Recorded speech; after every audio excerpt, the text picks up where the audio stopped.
Hi guys! Good evening po guys! Sa nga hindi pa po nakakakilala sa akin, ako si Shatap nyo. For today's video guys, mag-unboxing po tayo tsaka re-review po ng cellphone po na Oppo Reno 5 po. Yung bago po nila ngayon, yung 4G po. Eto guys, tingnan nyo po guys.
Bali ganito po guys, Reno 5.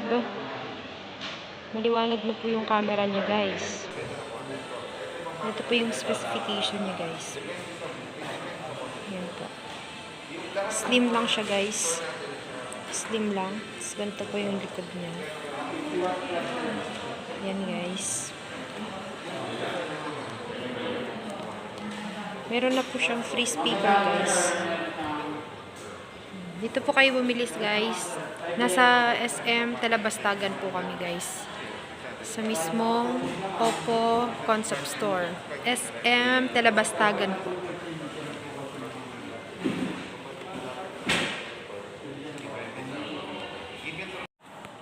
O, yan na. Hello po, good day po sa lahat, and then sa lahat po ng nanonood po sa ating video ngayon. So, subscribe lang po natin, i-follow lang po natin ang ating YouTube channel. So, ngayon po, ipapakilala po natin si Reno 5. So, si Reno 5 po pala ay may dalawang kulay. So, ang kulay po niya ay silver, o ito yung hawak natin, o fantastic silver. So, meron po tayo dalawang kulay, black at silver. So, ang halaga po ni Reno 5 ay nagkakahalagang 18,999 pesos. So, sa halagang 18,999 pesos, napakamura na po ni Reno 5 po natin. So, si Reno 5 po pala, siya yung bagong phone na linabas ni Oppo. So, ito po pala yung tinatawag nating picture light together. So, siya po yung pinaka-latest po ni Oppo. So, ano po ba ang magagawa ni Reno 5? So, unang-una po pala, sa camera pa lang po, appearance ni Reno 5. Ito po siya. Sa likod pa lang po, sa likod pa lang po, meron siya tinatawag na 1,000 of colors. And then, tinatawag itong diamond spectrum. So, sa likod po pala, nakikita po natin, meron siyang 4 na camera. So, unang camera po, dito po sa right side po natin sa app, ito po ay 64 megapixel. And then, yung pangalawa po, tinatawag na ultra-wide, 8 megapixel. And then, yung huli po ay 2 megapixel macro lens po. And then, yung sa left side po ay tinatawag po nating mono lens. So, ang bawat camera po ni Reno 5 ay may kanya-kanyang abilidad o nagagawa. So, mamaya po tatalakayin po natin kung ano po ba nagagawa ng bawat isa. So, dito muna po tayo sa harap. Dito sa harap po, ito po, meron po tayong 44 megapixel po kay Reno 5. So, ito po, papasukin po natin. So, unang-una sa camera po, ito po, papasukin po natin. Unang-una, pwede po natin pagsabayin yung harap at likod na camera. So, paano nga ba? Ito po, buksan lang po natin yung camera, and then, i-click lang po natin yung more, and then, dual view video. Ayan po. So, nakikita po natin dual view video, pwede po natin pagsabayin. So, isang advantage po ni Reno 5 na nagagawa po niya. And then, meron po siyang tatlong classification o nagagawa po ni Reno 5. So, bali dito lang po, pipindutin po natin yung icon dito, and then mamimili lang po tayo kung ano ang gusto natin. Split, round, or rectangle. For example, ito po ay split, and then ito yung rectangle. Kay round. And then kay round po, nare-resize po na ay nagagalaw po natin. Ayan po siya. Ayan. And then pagdating naman po sa AI Mix Portrait po, ito po siya. So, alis po tayo rito. Punta po tayo dito sa more. Pindutin po natin AI Mix Portrait. And then, makikita po natin yung icon dito sa left po natin. Pindutan lang po natin yan. Ayan po. For example, pipili po tayo ng background. Ayan po siya. Pindutin po natin ito. Ayan po siya. And then, after po makikita po natin, ayan po yung background natin sa AMX Portrait. Ngayon, gagawa po tayo ng sample. Okay. I-click po natin. Ayan po. Kung gusto nyo po, blend or She Hotel or She Hot. Pindutin po natin yung blend. Ayan po. And then, i-play po natin. For example, ako po. Ayan po. Ayan. Ayan. Makikita po natin. Ayan. So, tignan natin po ngayon. Ayan. So, i-play po natin. Ayan po siya. Ayan po yung tinatawag na AI Mix Portrait. Ayan po siya. So, meron din po siya yung isa. So, tignan po natin yung isa. Erase po natin. Gamitin naman po natin yung isa. Yung isang future po niya. Ayan po. So, click lang po natin. Ayan. So, ako rin magiging sample niya. Ayan po siya. Pwede po sa video po. Ayan po siya. Ayan po. So, play po natin.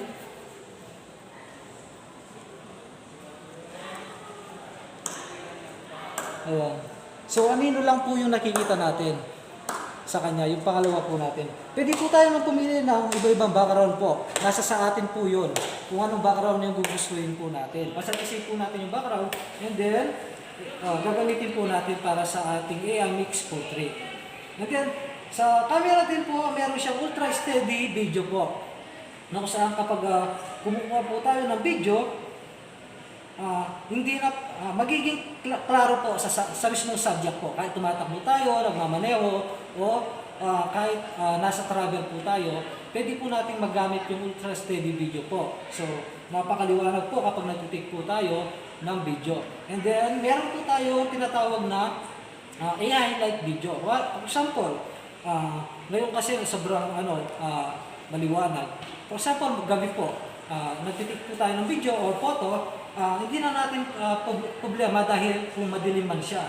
Kahit hindi na po tayo gamit ng plus, dahil gagamit lang po tayo ng application ng kay Reno 5, yung tinatawag na i-highlight video. So, makikita po natin. Ngayon, wala po tayo sample dahil maliwanag po. So, and then, also, kay Reno 5 po, within 48 minutes po, full charge na po kayo. So, yun po yung kinagandahan po. And then, yung battery po niya ay 4,310. So, bakit mababa yung battery ni Reno 5? Kahit mababa po yung battery po ni Reno 5, iba naman po yung ginamit na battery po sa kanya. And then, sapat na sa buong maghapon na gagamitin po natin si Reno 5. So, once a day na lang po tayo mag-charge. Mga ilang oras? And then, kinaganda po sa kanya, mga viewers, ang kinaganda po sa kanya, kung nag-charge po tayo, for example, full charge na, and then nakalimutan po natin na bunutin o alisin sa pagka-charge. Ang kinaganda po sa kanya, siya mismo ikakat niya o yung consume ng battery ay ng electricity. Siya mismo ikakat niya kasi hindi na siya mag-overcharge o lulubo yung battery. Kasi meron siyang actual na ikakat niya yung pag-charge ni Reno 5. Automatic na no. Opo, automatic po siya. So yun po yung kinaganda kay Reno 5. And then also naka 90 Hz press rate po siya. Yung bilis ng pag-browse and then pagsunod, hindi po siya slow. Hindi siya nagde-delay. So sobrang smooth po niya. Ayan po. Nakikita po natin, sumusunod po siya. Ayan po. And then also naka-Android, kumbaga yung version latest ngayon. Android 11 and ColorOS 11 na po si Reno 5. Ilang quad core? Octa-core processor. So, pagdating naman po sa chipset niya o yung processor po niya, ang Quad-Core Snapdragon 720G po siya. Yun yung pinaka-latest na kumbaga sa prime series ng mga po ngayon, yun yung pinakamataas na chipset po niya. So, sa pagdating naman po sa gaming, mapa-NBA ka po o anumang laro yan, Mobile Legend o kahit anong mga pasok na pasok po, hindi magiging smooth po siya. Ilan na yung internal memory niya? So, ang internal memory lang po ni Reno 5 ay meron po siyang 8GB RAM and then plus 128GB internal po storage. So, yung kinaganda, kahit hindi ka na po mag-gawa ng SD card, sapat na po yun kay sa ating internal dahil meron ka ng 8GB RAM plus 128 internal po storage. So, ano pa po? And then, kapag ginabay niyo po si Reno 5, meron pa po kayong makukuha mga previous. Ano yung mga previous niya? Ito yung mga previous na pwede niyo makuha. Ito yung Kuyo portable speaker po natin. Ayan po, Bluetooth speaker. Ito po siya. So, meron po tayong dalawang kulay na yung green and black. Ito po. Ito yung maaabin nyo once na po na kayo ay nag-avail po ng Reno 5. Ano yung kasama niya sa box? So, inside the box naman po, marami na po siyang kasama. For example, meron na siyang headset, case, and then yung battery niya, ay yung charger po niya. Yung charger po niya ay Superbook po, 4.0 po. Ano naman ibig sabihin ng Superbook na charger? So, yung pumbok ay yung mga tinatawag na fast charger po.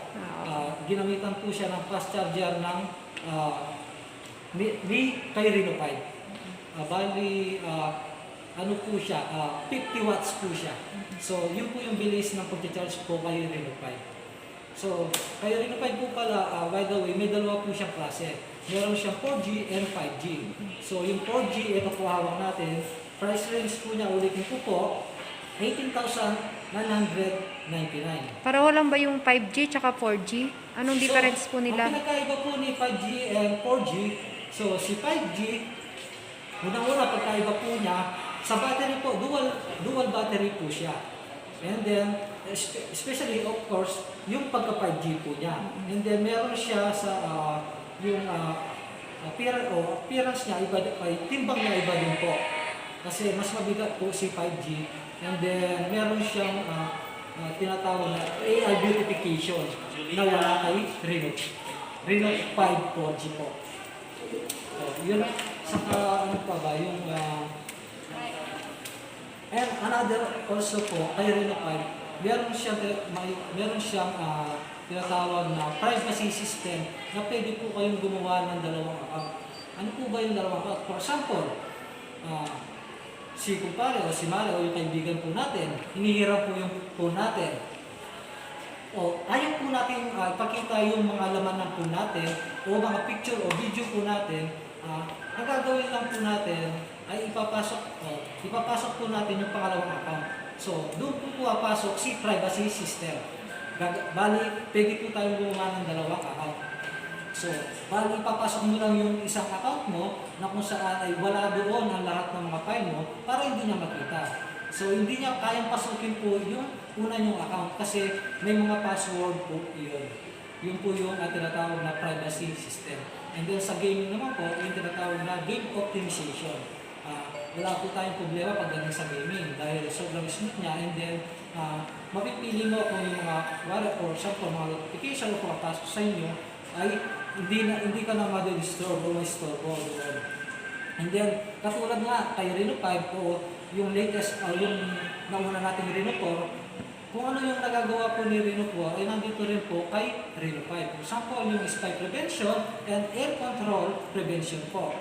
Yung kagaya po na kay Reno 4. At yun nga po, yung kinagdagdagan po dito kay Reno 5, yung mga katulad ng AI mixed portrait, dual view video, AI light video, and then 90 Hz refresh rate, and then yung superbook fast charging niya po.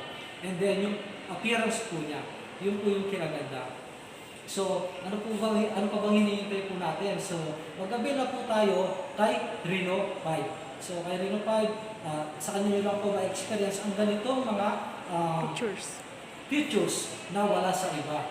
And also, may mga kasama ko pong previous na wala din sa iba. So, yun lang po. Sana po nagustuhan nyo po ang ating video. So, subscribe lang po sa ating video and share. Thank you.